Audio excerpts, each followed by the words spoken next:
definitely a stay inside kind of day. So I'm just going to cook. Hauling out some, I'm just going to grill some vegetables in the oven, and I thought they looked pretty. They are scraps. This is what other people might throw in their compost, and I think, oh my lord, that could feed me for days. Anywho, it's tiny potatoes, tiny celeriac, a tiny squash, tiny rutabaga, tiny parsnip, and paneer. I'm just going to broil it all in the oven. So there's a quick lunch from those little odds and end vegetables that I never throw away because they taste the same. I just made a quick parsnip and celeriac soup with, I did put a chili pepper in there, so it's a spicy one, so these radish microgreens will go well.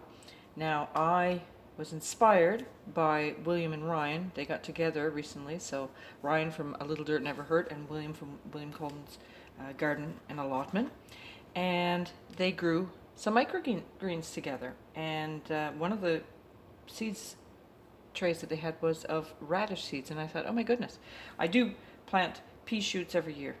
I always have. This is just a few. I don't do too many because I keep on eating these plants, and then I will do a succession plant. However, I never thought of radish. So here I have radish. I immediately went out and put a few seeds in. Now I just used seeds that I had in the house. I will now get more because they are delicious. But not only are they great on top of salads, mixed in salads, just eaten plain on sandwiches, etc.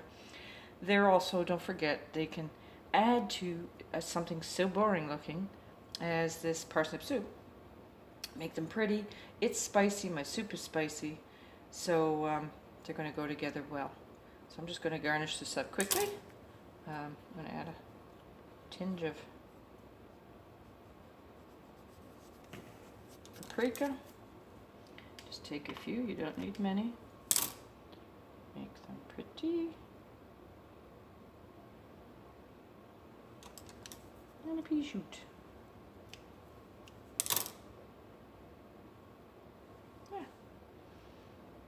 So I'm very pleased that they got me on to radish. Now I have to get big trays and get a bunch of radish to make radish microgreens because they're really delicious. They've got just a nice little bite to them. So thank you, Ryan and William.